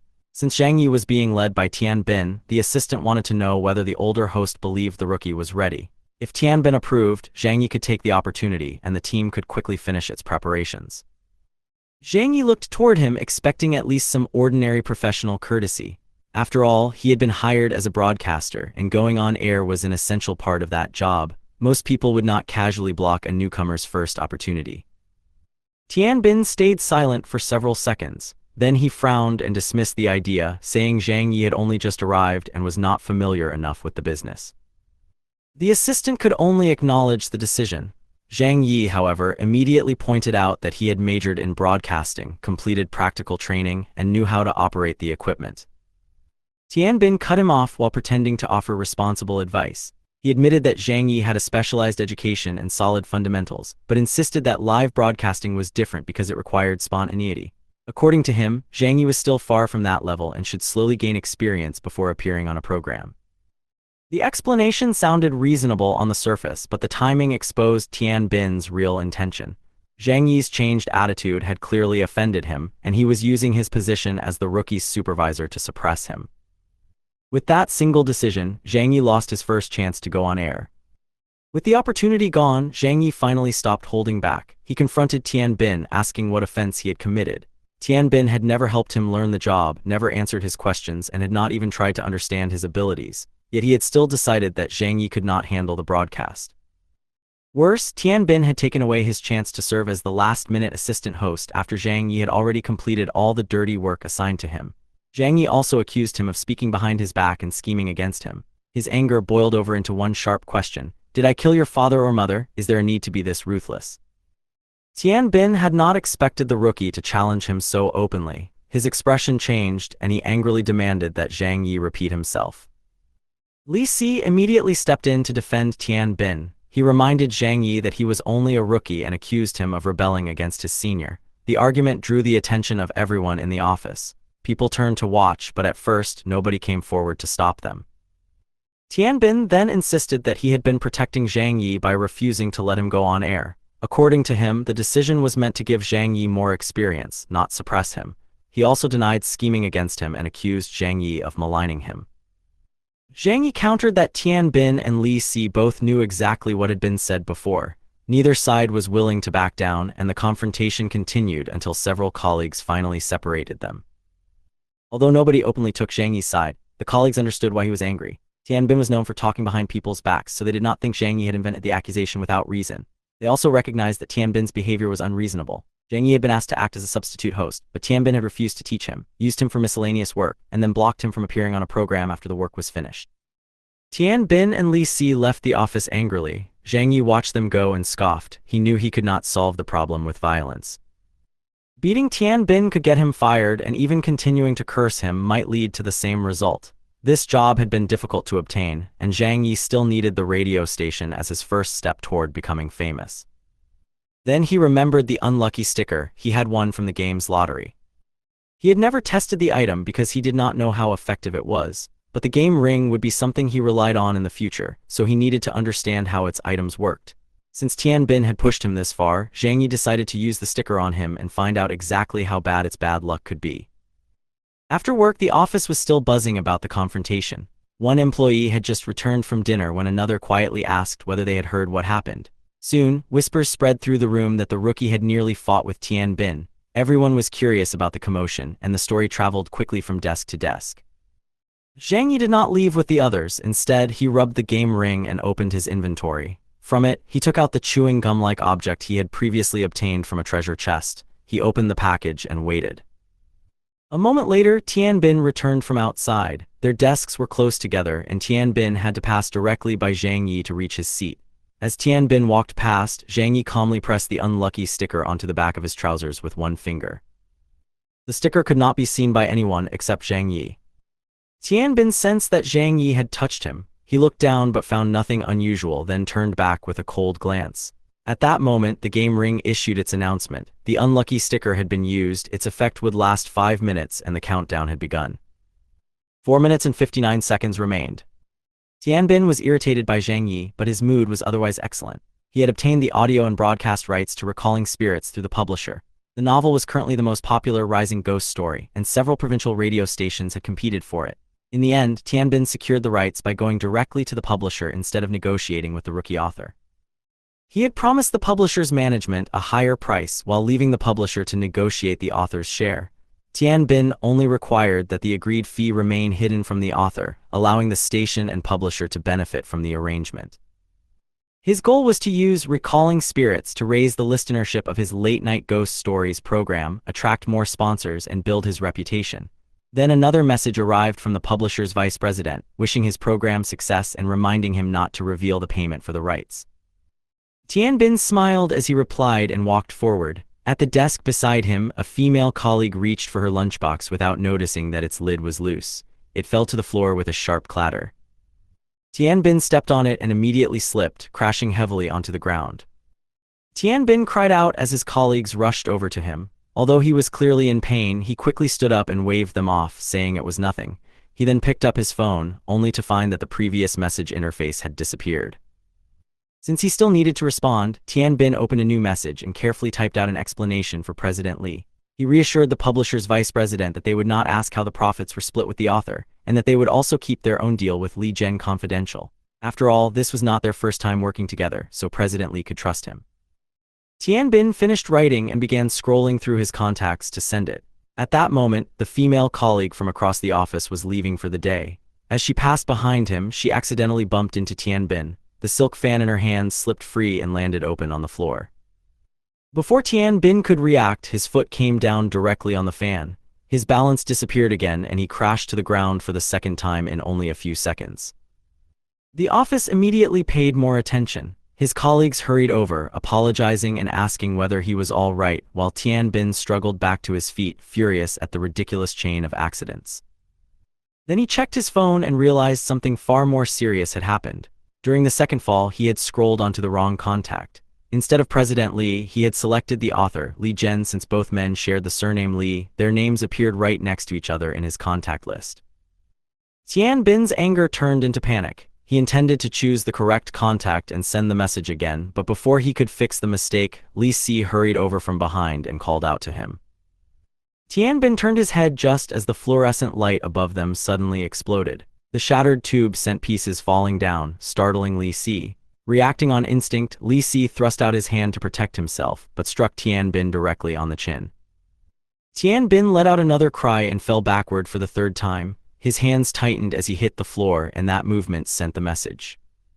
Li Si quickly helped him up and apologized, but Tianbin angrily demanded to know whether he had any eyes. Li Si could only explain that he had not expected the light to explode. Then he picked up Tianbin's phone. The moment Tianbin saw the screen, his expression changed completely. The incriminating message had already been sent to Li Zhen, and there was no way to undo it. Zhang Ye and the surrounding colleagues had witnessed all three accidents, laughing at how impossibly unlucky Tianbin had been that day. But Tianbin's bad luck had not finished doing its damage. Just as the unlucky sticker's effect was about to end, Zhao Guozhu, the person in charge of the literature channel, stormed into the office and called out his name. Tianbin immediately realized that something was wrong. He lowered his head and answered, "Leader." Zhao Guozhu demanded to know what he had done. The author of Recalling Spirits Li Zhen had just called the station. He wanted the contract cancelled and insisted that the station stop broadcasting his novel. He also threatened to send a lawyer's letter if the station infringed on his copyright. Zhao Guozhu was furious because Tianbin had been responsible for handling the matter. Now, the problem had become the channel's responsibility, and Tianbin could not offer a defense. The contract itself was far less secure than Tianbin had assumed. Li Zhen owned all the rights to Recalling Spirits including its audio rights. He had merely trusted the publisher to negotiate on his behalf. Tianbin had signed an agreement with the publisher, but he had never obtained written permission directly from the author. Under normal circumstances, the deal might still have held if Li Zhen had accepted his share of the payment. Even then, however, Li Zhen could demand that the contract be voided. And after receiving Tianbin's message, which exposed the entire arrangement and the money being divided between Tianbin and the publisher, Li Zhen had every reason to do exactly that. Tianbin endured 10 minutes of Zhao Guozhu's scolding before several literature channel managers arrived. They pieced together what had happened.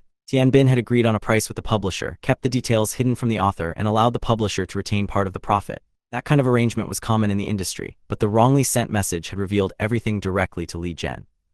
Tianbin still tried to argue that the station could continue broadcasting because the contract had already been signed with the publisher. But Wang Xiaomai immediately asked whether he planned to fight the author in court. Another editorial leader rejected the idea as well. The station was a public institution. Making money was secondary. Avoiding legal responsibility came first. Zhao Guozhu finally slammed his hand on the board and made the decision. Recalling Spirits could not be broadcast. Every department had to search for another suitable ghost story, secure the rights as quickly as possible, and ensure that the midnight program would not be cancelled.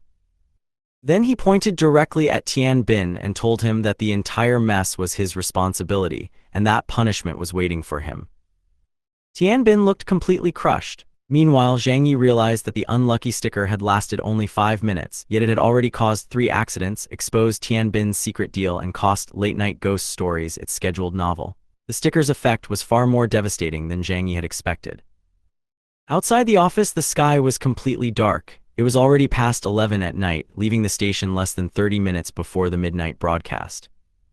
The entire office had gone into emergency mode. More than 10 employees were working overtime, rushing between desks and making one call after another. Everyone was trying to find a supernatural story that could replace recalling spirits, but every suitable option led to another dead end. Li Si reported that he had already asked about more than 10 supernatural novels. Their audio rights had been sold to other websites or radio stations. He had even contacted the Bay Province radio station, hoping they could arrange a temporary cooperation, but they refused. Some of the remaining horror novels were more common works, yet the station could not reach their authors or publishers in such a short time. In several cases, there was not even a contact method available. The supernatural fiction market was still young, with only slightly more than 10 mature works. Because of that, radio stations everywhere were competing for the same limited material. There simply were not enough available stories for the station to grab at the last minute. One editor suggested delaying the program for a day or two. During that time, they could purchase another novel's copyright, sign the contract, and resume broadcasting afterward. But Zhao Guozhu rejected the idea immediately. Not a single book, he demanded. The program had been running for 5 years without interruption. More importantly, the station had spent the past several days promoting that night's new novel across 3 channels. Although listeners did not know which book would be broadcast, the publicity had already drawn an unusually large expected audience, possibly 4 or 5 times the program's usual listenership. Zhao Guozhu argued that the first day of a novel mattered most. Canceling now would not just mean missing one episode, it would damage the program's reputation and leave someone responsible for the failure. He ordered the staff to keep contacting every possible rights holder. No matter what happened, the broadcast had to go on. Tian Bin quietly raised the possibility that they might not make it in time, but Zhao Guozhu immediately placed the blame on him. Since Tian Bin had caused the crisis, he told him to clean up the mess himself. Tian Bin could only stand there with sweat covering his forehead. He had never made so many mistakes in succession. First, he slipped on a lunchbox lid and accidentally closed his conversation with President Li. Then a colleague brushed against him, causing him to choose the wrong name. After that, an exploding fluorescent light made Li Si hit him, and Tian Bin pressed the wrong button yet again. Any one of those incidents might have been ordinary bad luck. Together, they felt impossible. Now the program was on the verge of a major failure, and Tian Bin might face disciplinary action. As he looked toward Zhang Ye, a disturbing thought returned to him. All these coincidences had started after their argument. He could not explain it, but ever since that clash, everything around him had gone wrong. By the time the deadline approached, no replacement story had been secured. Minutes before midnight, Zhang Ye entered the Literature Channel's No. 5 live broadcast studio with another staff member. It was a dedicated, well-equipped room, but the equipment was not the problem. The staff member checked the headset while Zhang Ye tested the microphone. Only 10 minutes remained before the countdown began. The program still had no usable material. Without the copyright to the novel, there was no story they could legally continue with. This was not a talk show where the host could simply speak about any subject. It was a late-night ghost story program, and listeners turned on their radios specifically to hear a story. Without one, there was no realistic way to fill the broadcast. After testing the equipment, Zhang Ye moved toward the other side of the studio, where a transparent glass wall separated the broadcasting room from the soundproof room normally used by the phone editor. Zhao Guozhu, Tian Bin, and the other staff members soon gathered there as well. Then a female assistant announced that only 3 minutes remained. Zhao Guozhu immediately ordered Tian Bin to take his seat. Tian Bin looked as if he had been forced into an impossible situation. He insisted that he could not say anything without a story. Zhao Guozhu was under just as much pressure, but that did not change the situation. He shouted that he already knew Tian Bin had nothing to say, then demanded to know what else they could do. Pointing toward the studio, he ordered Tian Bin to go in and somehow keep the program running for the full hour. Tian Bin refused. There was no way to improvise an entire hour without any material. The other employees exchanged helpless looks. Until that moment, nobody had found a solution. The broadcast was still scheduled to begin, but the host had no script, no replacement novel, and no plan that could actually work.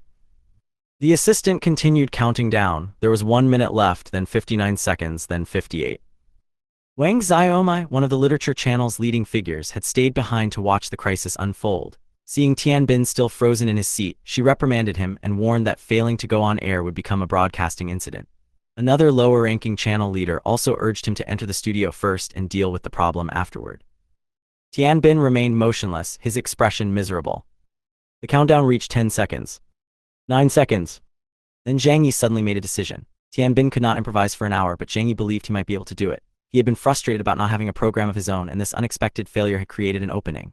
The station had no novel with usable copyrights, but Zhang Ye still remembered several tomb-raiding stories from his own world. He did not know whether those stories would work in this world, yet waiting would guarantee failure. He took a long breath and changed his expression. As the assistant continued counting, Zhang Ye moved toward the studio. He took 3 steps, then 2 more, sat down, adjusted the audio controls, and put on the headset. Everyone around the glass wall stared at him in shock. They asked what he was doing and why he had gone on air. Zhang Ye had not brought a written script, and nobody understood how he intended to run a story program by himself. From their perspective, he had simply taken the seat and started a live broadcast with nothing prepared. Tian Bin, however, was relieved. At least Zhang Ye had taken the responsibility away from him. 3 seconds remained. Then 2. Then 1. The live broadcast began. Once the signal went out, nobody could pull Zhang Ye from the studio without creating an even larger on-air incident. Zhao Guozhu and the others could only stand outside, their hearts in their throats, stunned that a rookie who had worked there for only a few days had taken over such a serious failure. They had no idea how he planned to resolve it, or whether he would make the situation even worse. With the broadcast already live, management could do nothing but leave it to fate. Zhang Ye, however, looked calm. In fact, beneath that calm, he seemed slightly excited. This was not just an emergency assignment anymore. He had finally found a chance to present a story he already knew by heart. He opened the broadcast in a steady voice, introducing the program and himself before announcing that the previous novel had ended and a new work would begin that night. Then he gave the title clearly. Ghost blows out the light. Outside the studio, Zhao Guozhu and the others froze. Nobody recognized the name. They had expected Zhang Ye to find some way to continue the old program, but he had suddenly introduced a completely unfamiliar novel. For all they knew, he had not only taken over the broadcast without permission, but had also prepared material that had never been tested. Zhang Ye did not pause to explain their reactions. He immediately established the story's central premise. Tomb robbing, he said, was not an elegant pastime like sightseeing, composing poetry, or creating art. It was a technical skill, a skill centered on breaking into tombs. He explained that the story began with an incomplete book left behind by his father. The book was called *The Mystic Secret of Feng Shui, Yin and Yang in 16 characters. Nobody knew what had happened to its final section. Only the first part remained, and that section mainly recorded the secrets of reading geomancy and understanding the structure of tombs. The introduction sounded unusual because it combined grave robbing, ancient tombs, and Feng Shui into the foundation of a supernatural story. In this world, a tomb robbing novel like this had never appeared before. The listeners and the station staff had no established standard for judging it, and even the people standing outside the studio were uncertain whether it could hold anyone's attention. Zhang Ye had chosen it for a very specific reason. He remembered the novel from his original world. There, Ghost Blows Out the Light had been extremely popular when it was published. Its sales and reception had placed it ahead of many mainstream romantic novels, not merely other supernatural works. More importantly, Zhang Ye had once used the book while practicing how to recite without a script. He could still reproduce the opening section faithfully. Even if some minor wording had slipped from his memory, he knew the mistakes would not be serious enough to affect the plot. With that confidence behind him, he began the first chapter, The Funeral Doll. Zhang Ye's natural narration speed was faster than Tian Bin's. Most of the time, he moved through the story quickly, pushing the events forward instead of lingering over every sentence. But he did not keep one speed throughout. Whenever the story reached an important point, he slowed down and adjusted his tone, allowing the details to settle before moving on. He began by describing the protagonist's grandfather, Hu Guohua. Hu Guohua's ancestors had once been famous landowners. At the height of their prosperity, they had purchased 3 connected alleys in the city, containing 40 houses in total. The family had also participated in politics and trade, donating provisions and helping with transportation.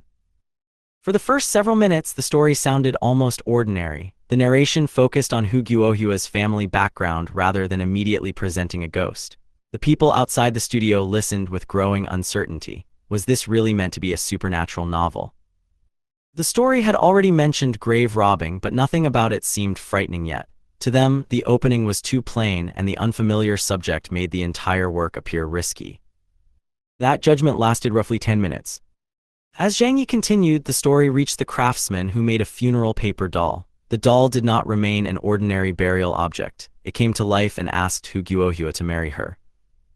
The change in atmosphere was immediate. Wang Xiaomai felt a shiver run through her, while Zhao Guozhu's expression became serious. The studio, which had seemed merely curious a moment earlier, suddenly felt cold.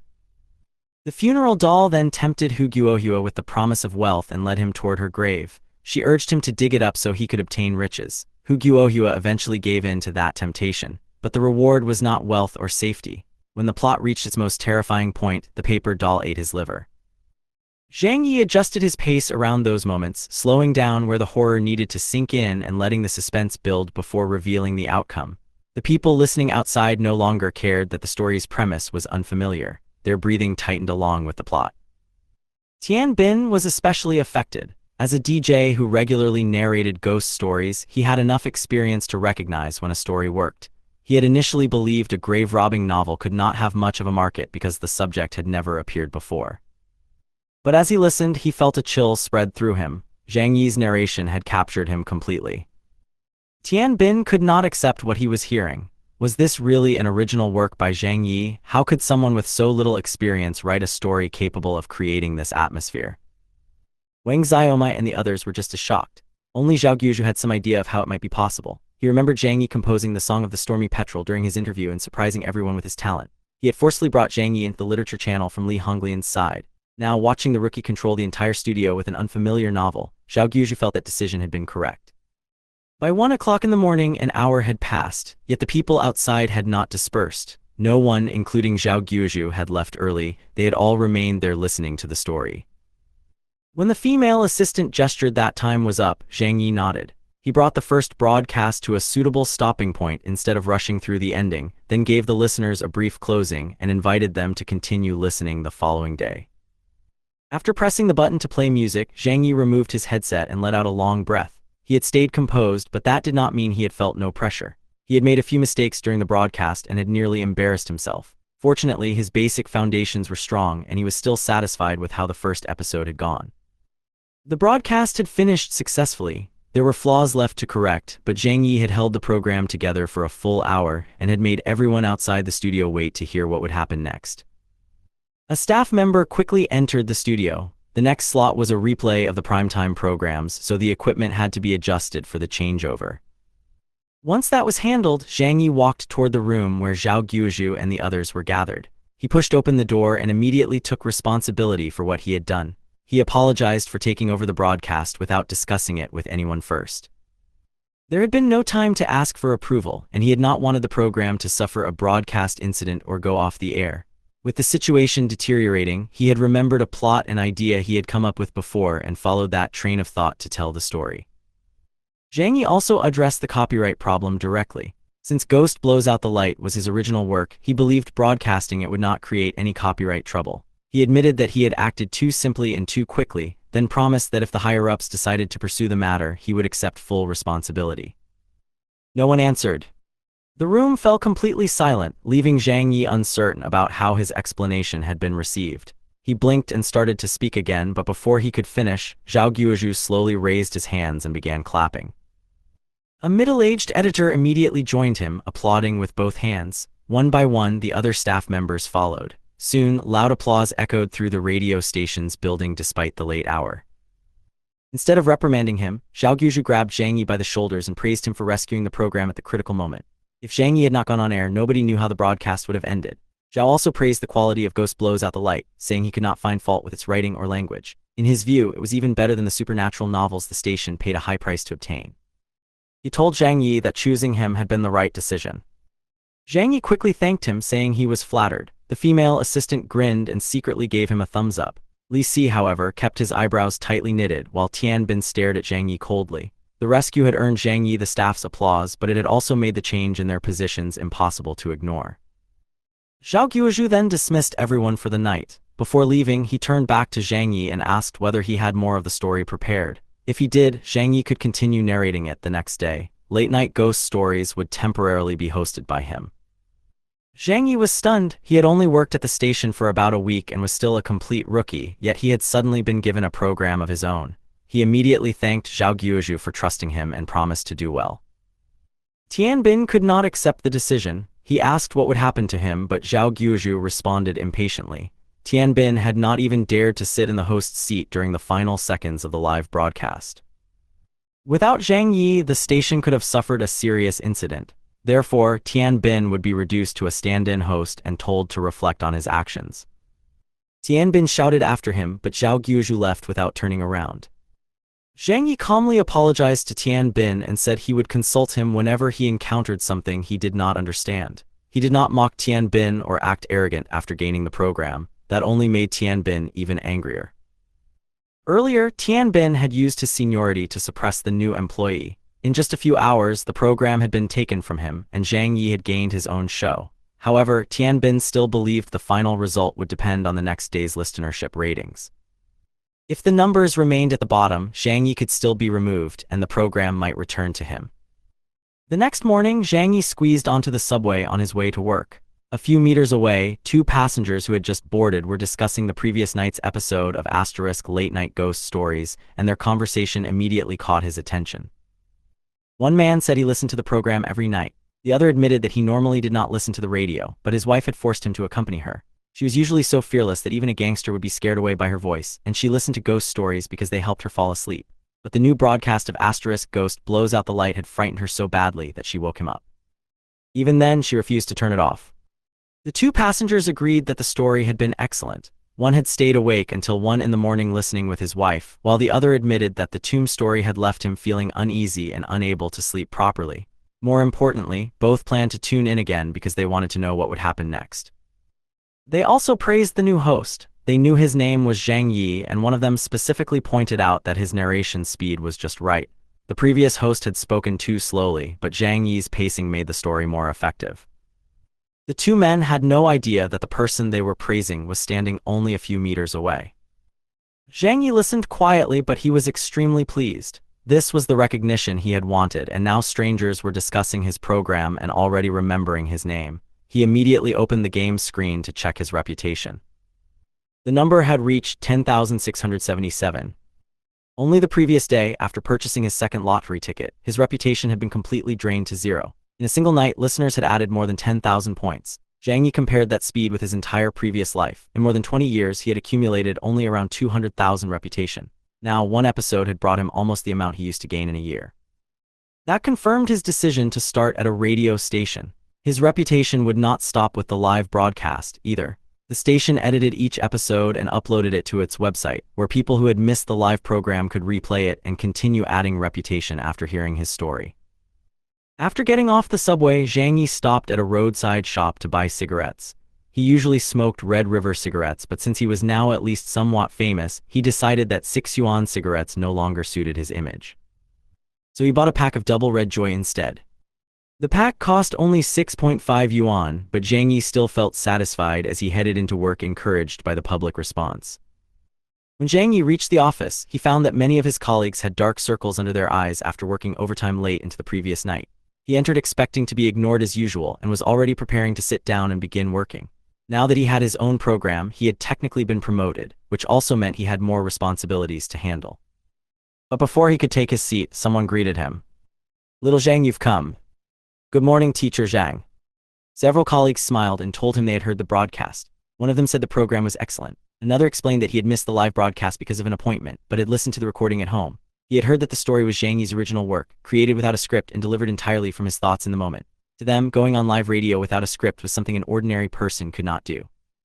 Zhang Ye did not react immediately. He was still processing the fact that they were calling him Teacher Zhang. Once he understood, he quickly became modest and asked Teacher Qian, Teacher Wu, and Brother Wu not to address him that way. He said he was still new, still a student, and had plenty to learn from the senior staff. They could simply call him Little Zhang. In the media industry, teacher was a respectful form of address rather than an official title. Zhang Ye understood that the others were showing him respect, but he also knew his current qualifications were not high enough for him to accept the title without hesitation. Even so, exchanging these greetings marked the first time he had truly spoken with his colleagues at length. The reason for the change was obvious. Before this, Zhang Ye had only been a substitute DJ. He was not considered attractive, and nobody believed he had much of a future, so most people had no reason to build a relationship with him.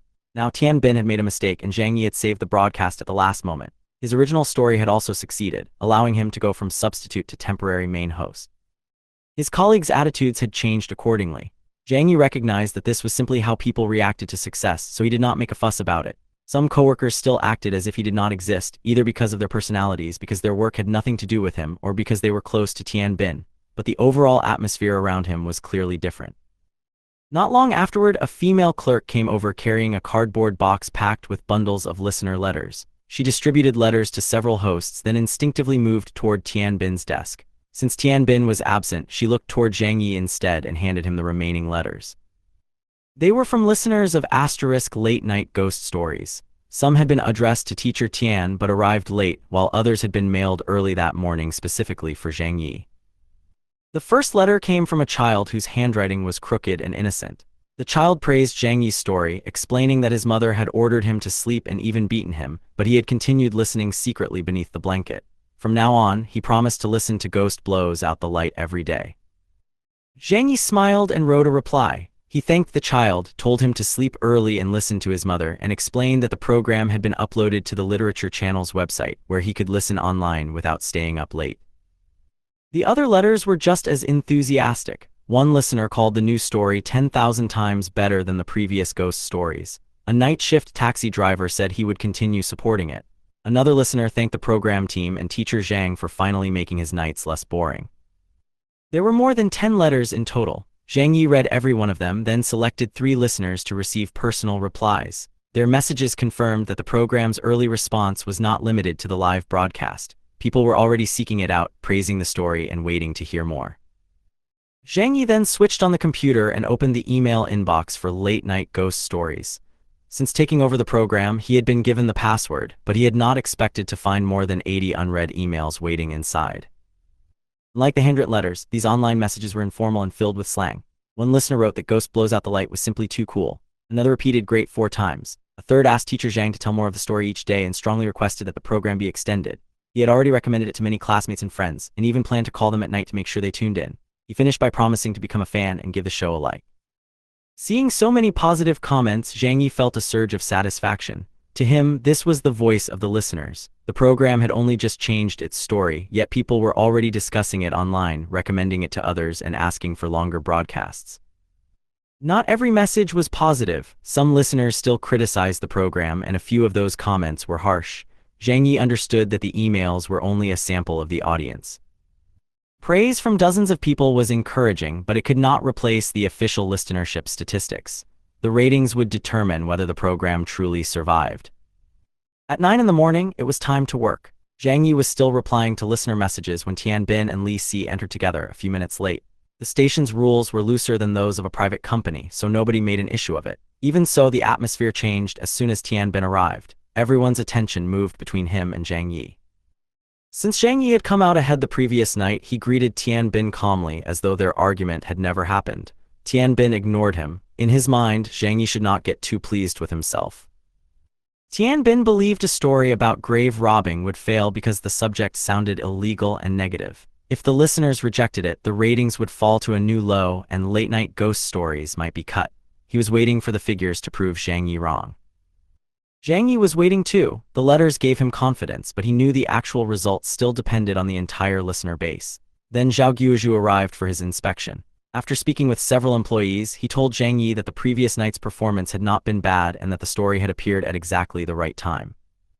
Zhao Guozhu then asked whether the ratings were ready. Wang Xiaomai said the statistics department was still working on them, but they should be finished soon. Moments later, Xiaofeng hurried in carrying a form. She handed it to Zhao Guozhu and confirmed that these were the overall figures for the previous day.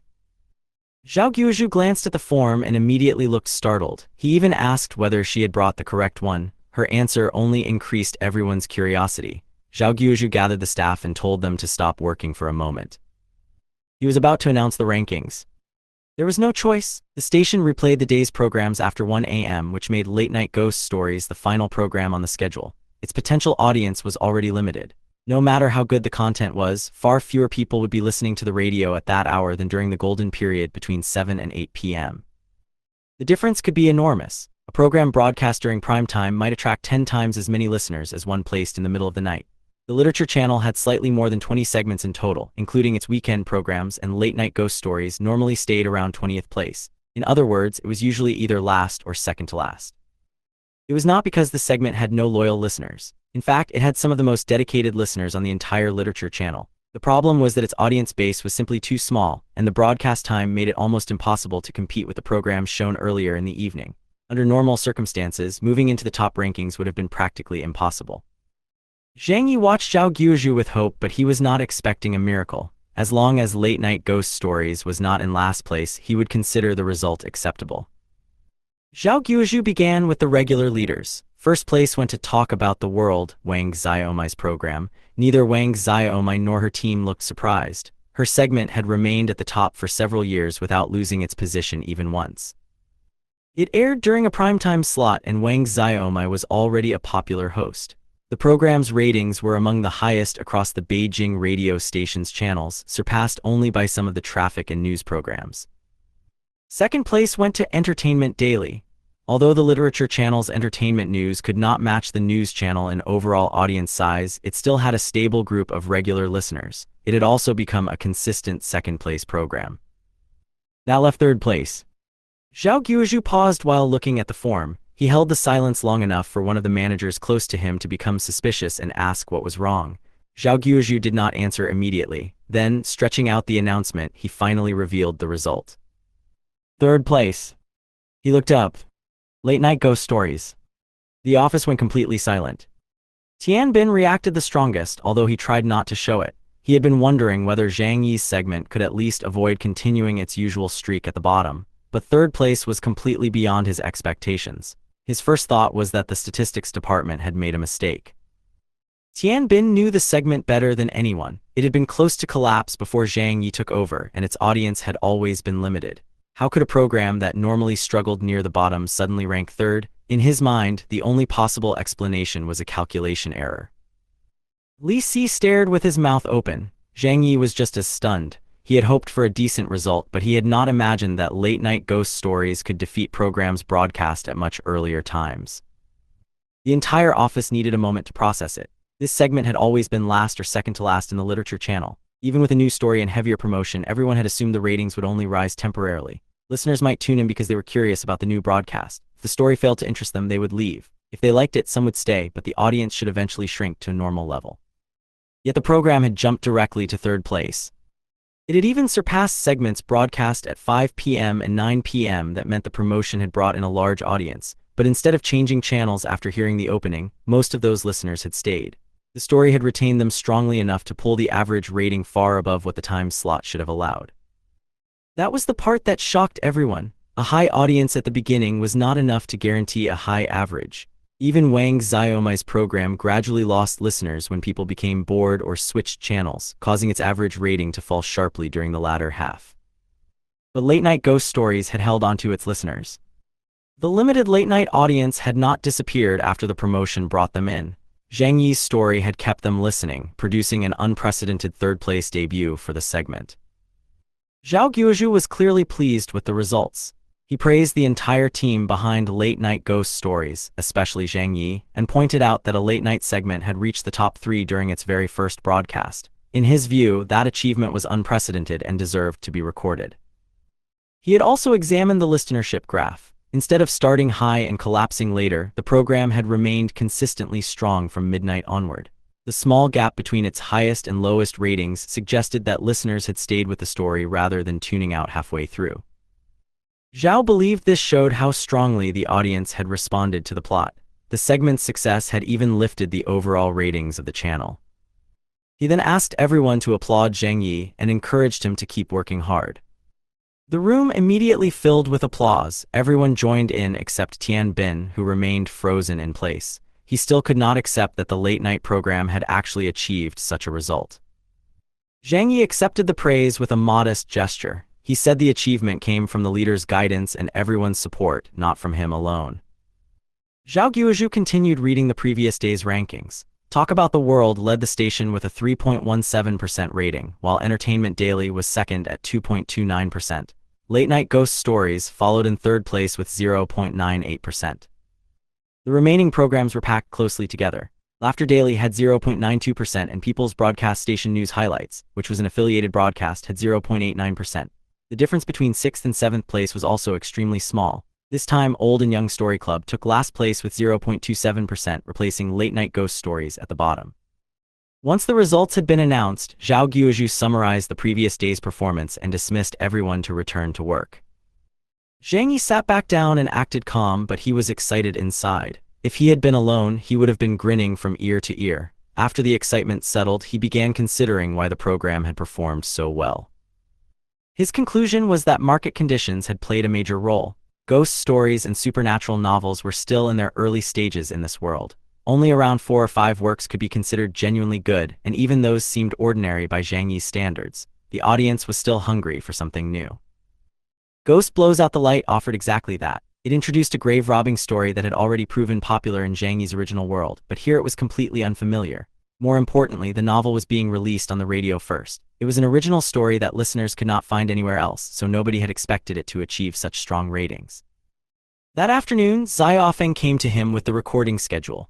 She told him that room 7 had been reserved from 10:00 to 11:30 in the morning for that night's program.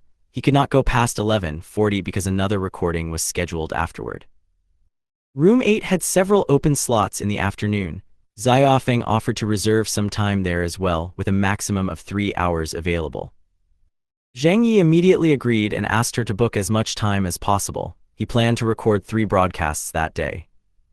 Preparing several episodes in advance was safer than waiting until the last moment.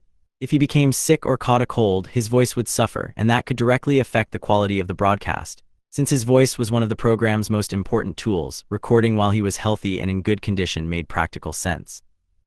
Zai Ofeng then asked whether she should prepare the manuscripts for him.